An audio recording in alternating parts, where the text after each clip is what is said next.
Don't fire until you see the whites of their eyes. Then fire low. Israel Putnam. The sun shines in the afternoon of September 1777. You're in a field in New York, but you're not relaxed. Bullets fly past you, and the men next to you return the volleys with deafening cracks of musket fire. In the distance, you make out the lines of redcoats, which represent the most formidable army in the world. This is Saratoga, and the American reputation is on the line.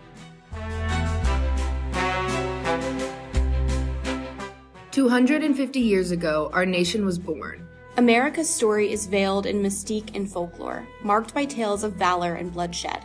To understand America as we know it, we must understand where it began.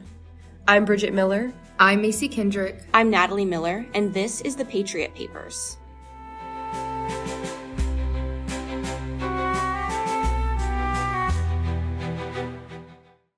So we've talked a lot about creating this revolution, whether we looked at what caused it, what the Founding Fathers drafted to replace Great Britain's rule, or how the different regions perceived and contributed to it.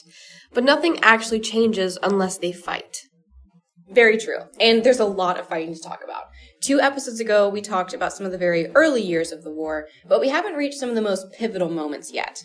As the Continental Army develops alongside the new nation, and as Great Britain keeps fighting for control in America, there are a series of campaigns, battles, and events that lead to the outcome that we all know. So let's start with perhaps the most pivotal point in the war, Saratoga. If you want to label a single moment of the American Revolution as the turning point of the war, you look here. Saratoga is important because of the way the battle played out, and also the impact it had on external affairs at the time. I'll explain all of this. So for context, we're in September of 1777. The Patriots are retreating south from Vermont, and while the British are chasing them. British are right now this section of the British is being led by Burgoyne, who we've mentioned previously, but he's still in the war at this point. So remind me of the British plan at this time and their respective routes. We talked a little bit about this in episode 2. Macy mentioned it in her section. There was sort of a 3-pronged attack. Yeah, the 3-prong, they have like 3 different sort of sections of military that they're taking a different approach to along the continental U.S. I think there's probably one in the south, and then I'm not sure where the other 2 are. Yeah, this is exactly right. So there was, like you said, 3 prongs. One coming from the north, which would be Burgoyne. They're marching south from Canada. There is someone coming from the west, Barry St. Ledger. He's coming in from somewhere off Lake Ontario, I believe. And then Howe, who's coming up from the south. And they're sort of all going to converge on New York, where they will hopefully trap the Patriot forces. And this is to end the war altogether. If you surround and trap them in New York, they have nowhere to go. So this is what the context of Saratoga is. Burgoyne is on his way en route with this plan in mind. So now looking at the American path, Washington is also preoccupied further south. So at Saratoga, General Horatio Gates is leading the Patriot forces. On September 19th, the Patriots paused their retreat and dug in. They waited for the British to approach. So they're in a field in New York. Burgoyne had set up 3 columns for an advance, and on the first encounter, the Patriots are forced to retreat past the field where they had advanced from and had dug in at. So the Loyalists hold the field, but they suffer heavy losses. So for what we've been talking about with a lot of the fighting, especially in episode 2, this seems to be a theme with the Redcoats. They win these battles, but at very heavy cost to their own men, oftentimes more than the Patriot casualty rate. I just find that very interesting. I don't know if it's sort of like we need to win at all costs, but this is sort of self-destructive, I think.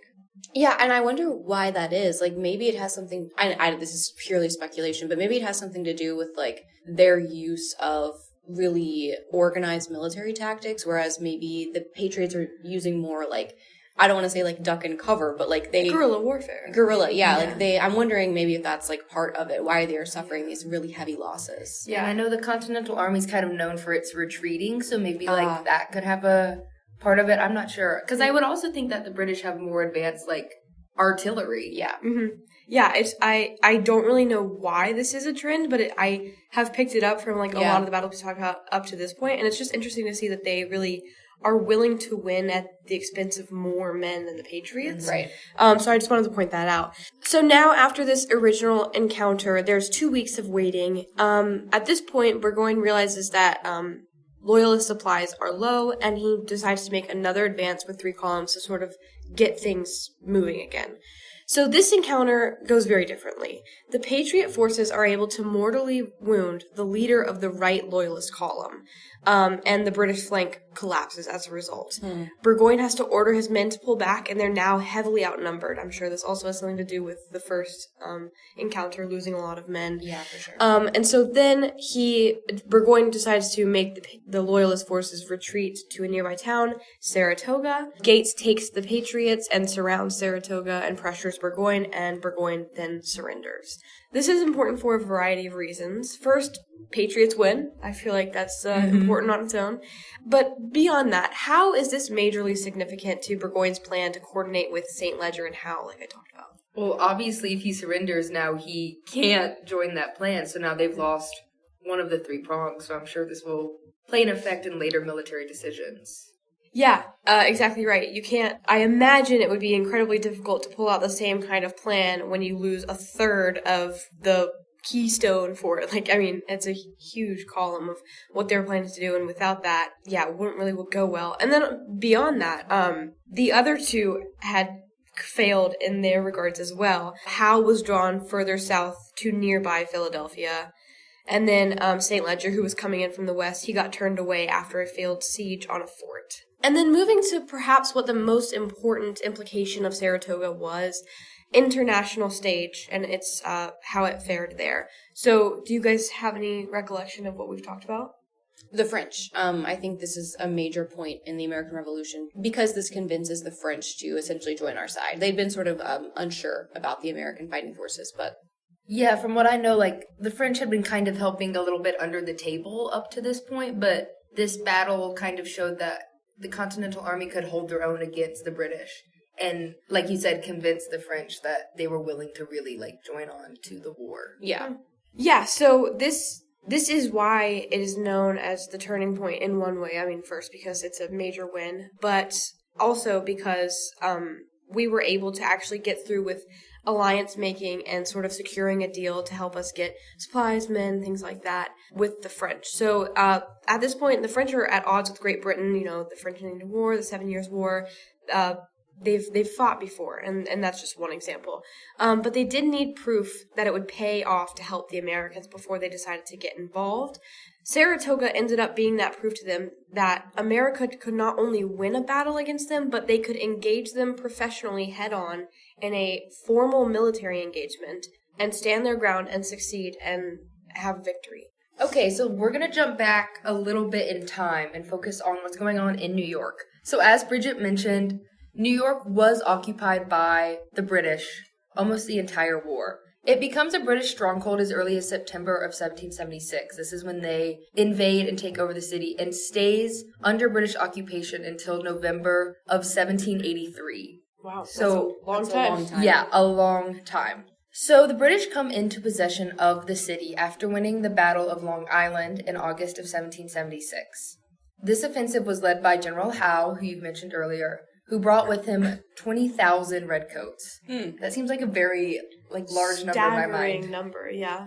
So Patriot forces did suffer severe losses at this surprise attack by Howe and his men, and these losses totaled around 1,500. But fortunately for Washington and his men, Howe actually delayed a final attack, which allowed Washington to retreat with his men, kind of in a way saving the Continental Army a bit. Again, we see Washington and his retreats coming in handy. Famous tactic. Yes. And so the British enact martial law basically as soon as they take over the city, and this lasts until they leave the city in November of 1783. So how would you imagine British reception by the citizens of New York when they take over the city? I'm going to go with not well. See, that's what I thought when I was looking into this, but actually, initially they're able to gain a good bit of support in the city. Oh. And actually, right after the Declaration of Independence is signed by the Continental Congress, as we've talked about, 700 citizens in New York City create this Declaration of Dependence, basically stating that they're dependent on the British Empire and their wishes were to stay a part of this empire, not be an independent country. That's really interesting. This really does show how colonists, do view themselves as British subjects. I would know we talked about, really right up to the point, but even past the point of revolution, some people just really don't, this seems like a bridge too far. Yeah. And we've talked a lot about how New England is, this hotbed of revolution, and so seeing, this huge group in New York City is no, we actually really want to be a part of the British Empire. We reject what the founding fathers are doing at this time was, definitely surprising to me. I've never heard of the Declaration of Dependence before. Yeah, I hadn't heard of that either. So the city basically becomes a hub for loyalists who live in the countryside and have to flee to escape these patriot mobs. And this continues throughout the entire occupation of the city. And as you can imagine, this means the city's growing more crowded, and then as it grows more crowded and compact, disease begins to spread. Yeah. And becomes a real issue. And also really early into British occupation of the city, a fire breaks out. So this is in September of 1776. So very soon after. And loyalist forces are obviously very quick to blame Washington and his men. This fire destroyed a lot of loyalist homes and also some British Army barracks. So it was kind of seen as a win for Patriot forces in the city. So these refugees that I basically talked about coming into the city, they're forced to find shelter in these canvas towns. Have you guys ever heard of these? No.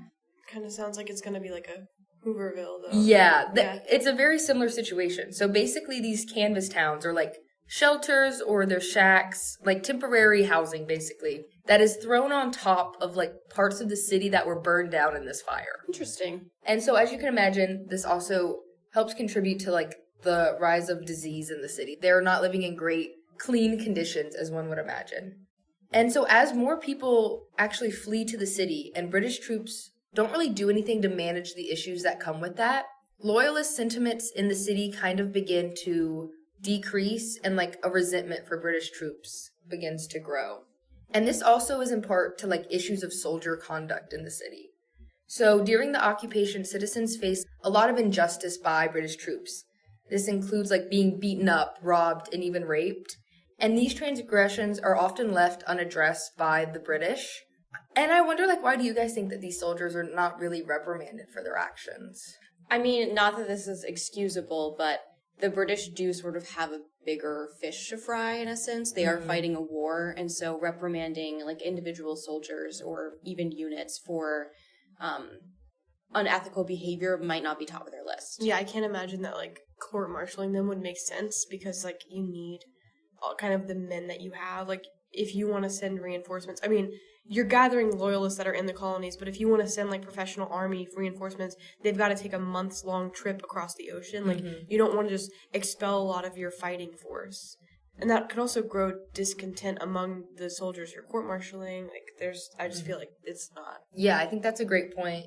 And then on the flip side of that, you are seeing because they're refusing to kind of handle these issues, which might make sense to us seeing the bigger picture, but not to the citizens of New York. All these factors come together to really create a city that's more willing to embrace the Patriot cause, the Patriot forces to come in. And this will happen on what's known as Evacuation Day, which is November 25th in 1783. So years and years later. So back to our sort of current timeline. We just sort of finished the Battle of Saratoga. At the same time that the battle is happening in Saratoga, a less fortunate battle was unfolding in Pennsylvania. British General William Howe had set his sights on Philadelphia. Why might he have done this?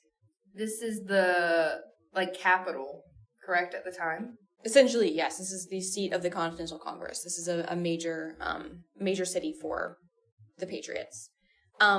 George Washington, the leader of the Continental Army, he was able to station Patriot troops along Brandywine Creek, but he did not cover all of his bases, if you will.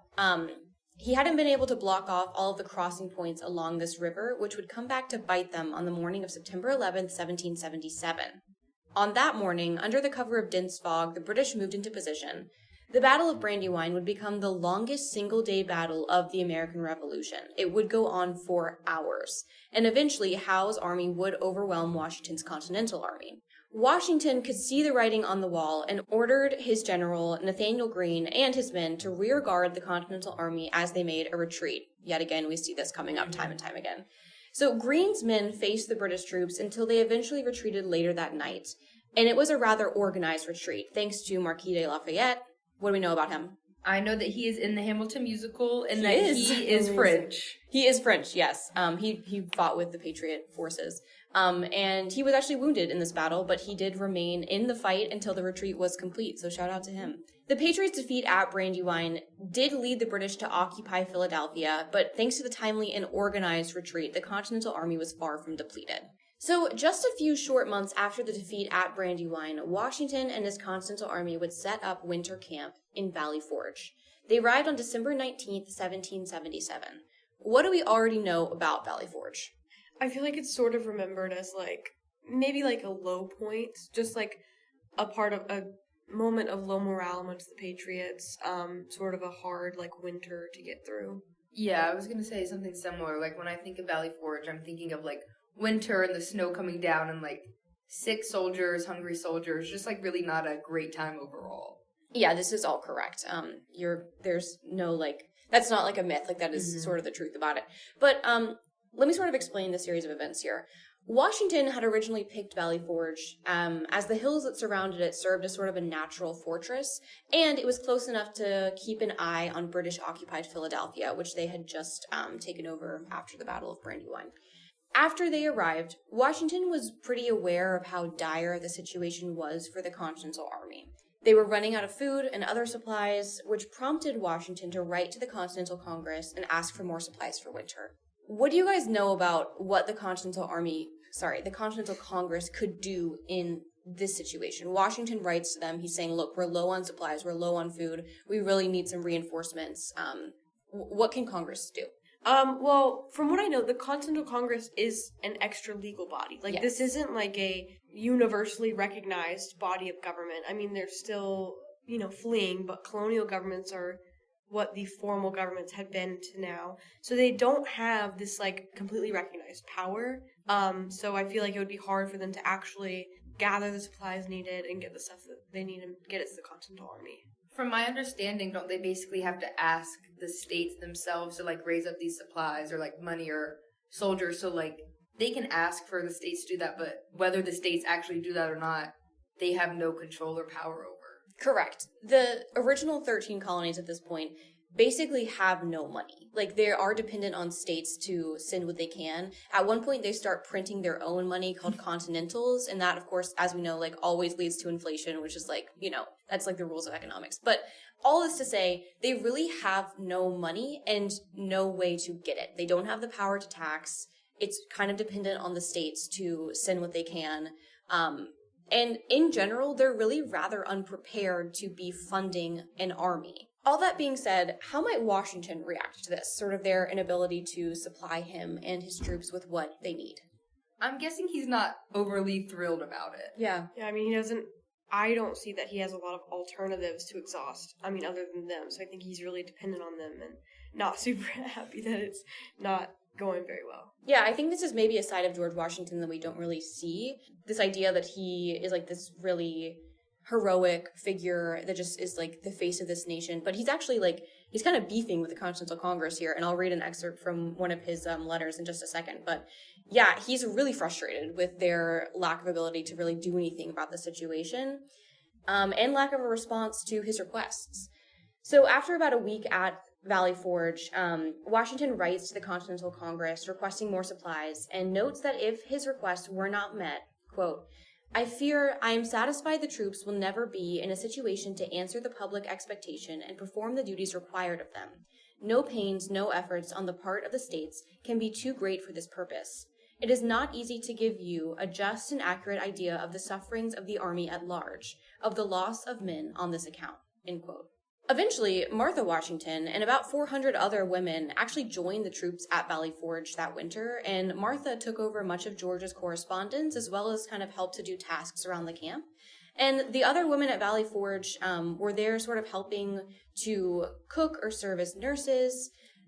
some of these women were just like following around the Continental Army, like carrying their possessions on their backs, whether they're like their husbands or brothers were fighting with Washington's forces. They were just sort of walking alongside them. And so they, of course, too, ended up at Valley Forge. The last sort of like niche topic I want to talk about in relation to Valley Forge is a man by the name of von Steuben.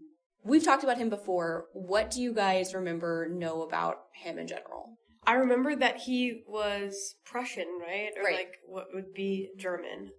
And he was like a military expert of some sort. Yes. Okay. And if I recall, he was like really instrumental in basically like kind of like getting the soldiers their act together at Valley Forge. Like, you know, he was kind of hitting the pick yourself up by the bootstrap kind of mantra and being like, you guys need to like actually learn what you're doing. Yeah, I remember when we were learning about him for the first time, we A, had never heard of him before, and B, were really getting a kick out of the fact that this guy just was like, this Prussian military officer was like bossing around these troops in the Continental Army at Valley Forge. Like while they're starving, suffering, like this guy is like, no, we gotta get things into shape. I feel like this is a part of the story that like I at least had never heard of. Mm-hmm. Yeah, so you guys are both right. He, his role in the Continental Army he was serving as an inspector general. So he was basically tasked to observe the army, and he was quite disappointed with what he found. The fighting capabilities of the Continental Army are certainly not professional. Reminder, these are like farmers who are just taking up arms and like joining this fight. Especially when you're comparing them to the British Army. Right. But von Steuben, he basically trained the Continental Army and improved their tactics as a fighting force. And the soldiers were actually really fond of him and liked that he was very witty and to the point. He really helped to transform the Continental Army and made great improvements to their tactics. And by the spring, the conditions at Valley Forge had greatly improved. So when the Continental Army marched out of Valley Forge in June of 1778, December to June, by the way, really long time to be there. I was going to say, I just view this as like a winter thing, I guess, Yeah. up to this point. It's funny that they were there till June. Yeah, that's a long time to be there. When they did leave in June, they were headed for New Jersey and were now a far better trained, rested, and even more determined force that was willing to see this fight to the end. Okay, so after Washington and the Patriot troops leave Valley Forge, they're headed towards New Jersey, and more specifically, Monmouth. They launched their attack against the British, led by a man named Henry Clinton. And the training that the troops had undergone at Valley Forge definitely paid off, as they were outnumbered by the British, but still put up a fight. So, we've talked about a gentleman by the name of Charles Lee before, and we mentioned how he has a rather unfortunate reputation as it is depicted in Hamilton the musical, which we're all fans of. What do we know about him in that context? Well, I remember we talked about him in, I believe, episode 2. Yeah. Regarding the first siege of Charleston.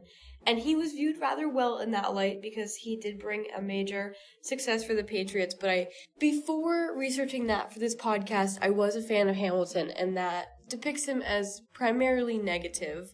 He has his conduct, and I believe it was this battle, was subpar. We'll say subpar. That is a very diplomatic way to put it, yes. Yes, you're correct. This is the point at which he sort of flounders all responsibility. So the Patriots are putting up a fight at this point. That is until Patriot General Charles Lee really fumbles the bag in the face of the British offense, and he eventually gives up, for lack of a better term. All hell breaks loose as the Patriot troops retreat in absolute chaos. Washington himself is watching this play out and is furious. And as a result, Washington removed Lee from his command as general right there on the battlefield. I feel like it's kind of funny he couldn't even wait till they maybe made it off the battlefield. So, but despite all this drama with Lee, the Continental Army does walk away with a win. And after several hours of back and forth fighting, the British troops retreated back into New York, their safe place. Okay, so not all bad. Okay, so now let's look south at the southern colonies. We've kind of really been focusing on the north. So we're going to pick up with the second British campaign and the siege of Charleston. So the 1780 siege of Charleston, as I just mentioned, isn't the first attempt by the British to take over the city. In 1776, there was a failed siege of the city in which Charles Lee, as you just mentioned, fought off the British, basically. And this is like a huge point of embarrassment for the Redcoats. So, when the British come back in 1780, they have a vengeance. They want the city. Charleston, as we know, even today is a port city, and that's kind of why it has the importance for the British, and that's why they want to take it over. So the siege of Charleston in 1780 last about a month and a half and is quite a bloody affair. So the British campaign was led by Clinton, and he had brought about 12,000 troops from both New York City and Savannah with him for the attack. And then the Patriot forces were led by Benjamin Lincoln. But these forces are really no match for the British because, as I mentioned, Charleston is a port city, and the British Navy is obviously a really important part of the British Army as a whole. So the Navy does win the day. Also, important to note, the Continental Army does not have a navy, and we would not have one until much, much later, like once we are the United States of America. This is a big part of the war. I was going to say, later in the war, the French Navy becomes an important part of the, I guess, Continental Fighting Force. But yeah, America does not have a navy. Yeah. And this is why Britain's able to really be successful in the second siege. So Patriot casualties, including prisoners taken after the siege of the city, total around 5,000 men. So once the city surrenders to the British, all civilians are basically treated as like these prisoners on parole. One could essentially get off this parole by admitting loyalty to the British. So the police state that the British essentially ran in the city create tensions between soldiers and civilians, kind of similar to what we talked about in New York. And these, just like in New York, are exacerbated by soldier conduct in the city and the lack of accountability that these soldiers face for their actions. So the police state that existed in Charleston at this time didn't really exist in the same way in New York City. Is there kind of any reason that you see for that being the case? I guess maybe, this is speculation, the British have things like New York's Declaration of Dependence to go off of. I think they went in feeling like maybe they had more of a foothold by default, and that they sort of were dealing with a different crowd in Charleston, and they need to be a little bit more militant. Although you did say that there's martial law in New York, but I just think they don't need to like be as hardlining, like you're on parole by default, because things like the Declaration of Dependence made them think a different way. Yeah, I think that's correct, that there was more loyalist sentiment in New York City than there was in Charleston. So that led them to have this like stronger police state basically in Charleston. As I mentioned earlier, a lot of the casualties from the siege are because of disease. Many Patriot soldiers were taken prisoner essentially after the battle and are put on these British ships that become known as like prison ships. And these ships are like overflowing and become a really big point of disease. And this disease becomes known as jail fever. And like tons of Continental soldiers die as a result. Really sounds like a terrible place to be, like on a crowded, hot ship in Charleston of all places. You know how humid it gets there. Yeah, that's rough. And there's just sick people all around you. Sounds pretty miserable to me, if I have to be honest. I'm inclined to agree with you. As we're getting into late 1780, the Americans are hitting another sort of low point in the war, especially in the South. You know, the second siege of Charleston was a British victory, things like that. Gates, the Saratoga hero, had failed to keep Cornwallis's forces from advancing into North Carolina. So Charleston, along with Savannah, had fallen to the British. Something had to be done to stop the Loyalists. This is where the Battle of Kings Mountain comes in. Okay, so starting, do you guys have any inclination about what the fighting force was on either side? It's colonists on both sides, right? This isn't the British military. Yeah, exactly right. So Ferguson is the British leader. He is heading northward through South Carolina to North Carolina, and on his path, he's gathering loyalists on the way to fight, so it's largely a colonial, force of men. And then on the other side, obviously, the Patriots are going to be mostly colonial, colonists.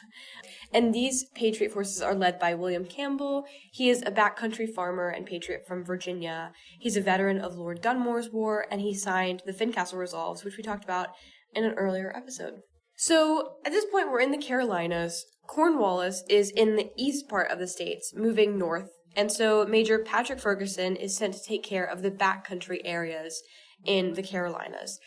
And so Campbell, like I said, he's a Virginian. He leads the Over the Mountain Men. This is basically a force that largely starts mustering in Abington, Virginia, and then they travel south to sort of confront and engage with Loyalists at Kings Mountain, which, by the way, is just south of the North and South Carolina border. So here's how the actual fighting happens. The Patriots surprised Ferguson at Kings Mountain, surrounded the Loyalists, and strategically used the woods as cover. Ferguson's men tried their best with bayonets to hold back Patriot forces, and the fighting did eventually devolve into bloody hand-to-hand combat. Patriots then pushed the Loyalists back onto the mountain where they were surrounded again. Ferguson was set on winning. He was cutting down the white flags by the Loyalists as they're trying to surrender on the battlefield. So the Loyalist colonists are essentially trying to surrender, waving the flags, and Ferguson is coming by and cutting them down. He is determined to not lose this battle. Essentially, while this is happening, their goal is trying to fight out of the encirclement and retreat from the Patriots that are really sort of hammering this fight until the end. So while trying to do this, Ferguson is shot. He does not die, but he's wounded and captured by Patriot militia and then taken behind enemy lines. So when he is asked to surrender, he actually shoots and kills a Patriot officer in response. This guy I'm really interested if there's like a biography on him out there, because he seems like a little bit nuts. Like, he seems really determined to see this to the end. Once he does shoot and kill this Patriot officer, the Patriots do shoot and kill him. They shoot him 6 times and he does die. So the fighting does continue. The Loyalists do realize that Ferguson is dead, and they send a white flag to surrender. Again, they've been trying to do this for a while. However, the Over-Mountain men continue to shoot at the British that are laying down their weapons, trying to surrender, until Colonels Seaver and Campbell regain control and eventually do accept the British surrender. All in all, this is sort of like a crazy battle, I think. There's a lot of events happening and just kind of utter chaos. Yeah, absolutely. This is notable events and unusual fighting going on. So obviously, first, this is a major win in the backcountry. We haven't talked at length about actual fighting in the backcountry up to this point, but these over-the-mountain men are able to scrape away a very important victory. Patriot forces are forced to flee pretty quickly because Cornwallis's forces are still close by. And so after a lot of these losses in the South, Charleston for one, Americans are turning it around.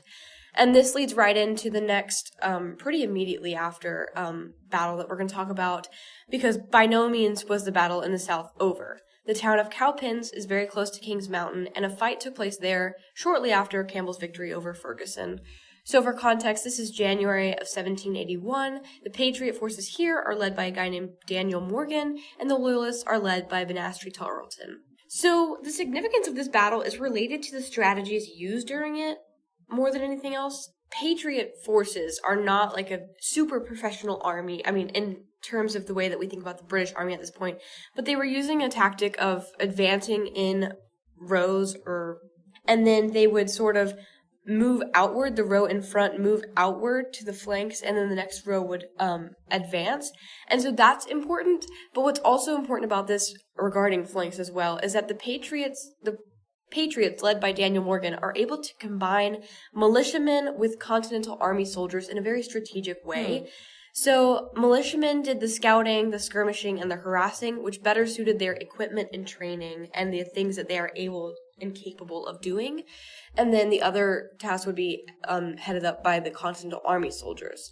So the British in this battle were numerically superior, but they were lured into a costly battle where this American tactic brought a decisive victory. And so the Americans outflanked the British. All but a few Loyalists were killed, injured, or taken prisoner, and then Tarleton and a few were able to escape. Morgan's strategy of combining militia and Continental Army forces was implemented by Patriots in other battles as a result of this. For example, Guilford Courthouse and Eutaw Springs are some places where we see it again. And then the battle struck enough of a blow to the British that they now had to draw upon troops further north, and this would impact things like Yorktown, which we will get into here in a second. Important to know, I think this is kind of interesting that, like, we're almost nearing the end with the Battle of Cowpens, and they're instituting, like, new strategies and tactics. Like, they haven't been doing this before. Like, we're almost at the end of the war, and now they're starting to sort of strategize and, like, make things work as, like, a professional fighting force. But up until this point, there hadn't been that. I guess better late than never. Right, very true. And I think this is a really good example of it. It just shows how they're kind of figuring it out as they go. Like, they are not established. Like, 10 years ago, these people, there was no Continental Congress, there was no, like, Continental Army, you know, like, they're very much winging it. And this is a good example of that, yeah. And they're up against the greatest fighting force in the world at this point. Like, there's extreme significance there. And this all brings us to the moment that we've all been waiting for, the Battle of Yorktown. So a lot of events leading up to the battle, as we've talked about, really place favor with the Continental Army. Finally, the Battle of Yorktown would help bring about an end to the Revolutionary War. After decades of being British possessions and a long time rebelling and fighting the British, the Patriots were about to seize victory. So, here's what the British were planning. Cornwallis, against his own wishes, was ordered by Clinton to stay and fortify an area near Yorktown. He wanted to go back down to South Carolina. Cornwallis and his forces are essentially paralyzed. They're stuck here. On the American side, Washington and Rochambeau had this joint leadership over about 16,000 men, and half of them were French. This is the combined Continental and French fighting force. This is maybe more of an infamous part of the Battle of Yorktown, but what do we know about the role that the French played in this battle? I know we mentioned earlier that the Continental Army itself did not have a navy, but this battle, I believe, is really when the French Navy plays a huge role in the eventual Patriot win. Yeah, I would say that not just like a huge role, but like the role. Mm-hmm. Like this is like leading actor, like this is a major part of this battle. Yeah, you're right. The Americans, the colonists do not have a navy. And the French Navy is a major addition here. So what they did is they had blocked off Chesapeake Bay so that the British Navy had no way of coming to rescue Cornwallis and his men.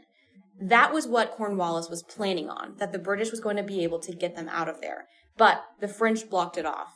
So having the French there in Chesapeake Bay was a major asset to American forces at Yorktown. Okay, and while we've covered the very pivotal inclusion of the French and their naval power at Yorktown, let's talk about the actual events as it pertains to maybe some more on-the-land things. So the Patriots marched to Yorktown and laid siege on Yorktown, essentially. What do you guys remember about the actual fighting and what happened at Yorktown?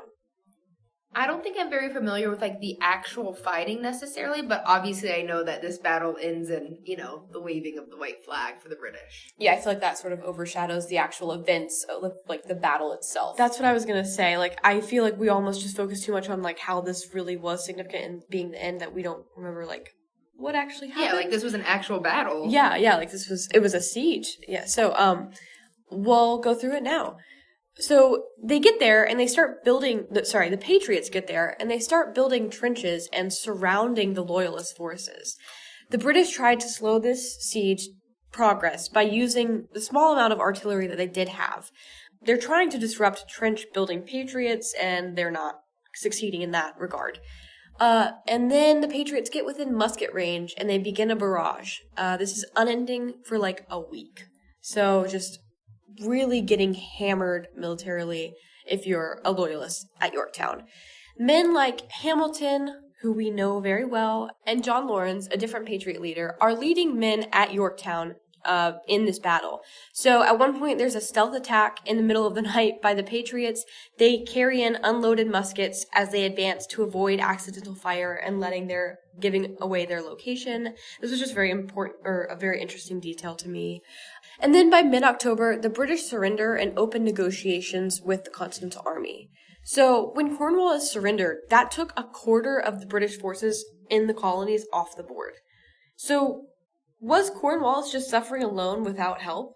From what we've talked about and what I recall, he was like really relying on these forces to kind of come in and save him and bring him supplies. And if I'm not wrong in thinking, didn't Clinton actually leave New York City to try to help Cornwallis, but he left on the exact day that Cornwallis surrenders to the Patriots, right? Yeah, although people technically tried to help Cornwallis, no, he's not really getting the backup to continue the fight.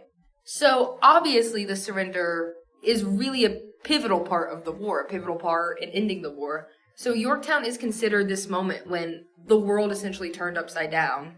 This is such an upset and so unexpected. I mean, when you think about, we've been reiterating, the Patriot forces are the David, the British are the Goliath. Like, it was not expected for this to turn out this way. I think that's just so surprising that such a small effort, or like, relatively small, could really upset the greatest army in the world at this point. We'll talk about this in our next episode, but sort of the aspect of the statement, the world turned upside down. I think a lot of people in modern context don't think about the British necessarily as an empire, but at this point, they are an empire, like a really heavy imperial power. And so for these 13 colonies to basically take up arms and fight against the empire is a major switch up geopolitically. There's a lot going on here. Yeah, those are both great points. And nobody, going into this war really saw that it could end this way, especially not the British. So Yorktown is really a shocking result. And it couldn't come at a better time. So basically, this surrender is a lifeline for Patriot forces. Congress is out of money. We've talked about how they had tried to print their own money. They can't really raise money. They don't have money. And people in the colonies themselves, whether they be soldiers or just civilians, are kind of growing tired of the war. We're heading into multiple years of the war. Like, war fatigue is setting in. So the end of the war was in sight now that Yorktown had happened, the surrender had happened, and the British government is ready to negotiate to finally end the war.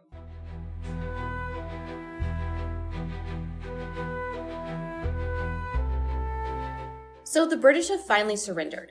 After 6 years of fighting between the American rebels and the British Empire, there would be a relative, if uneasy, peace.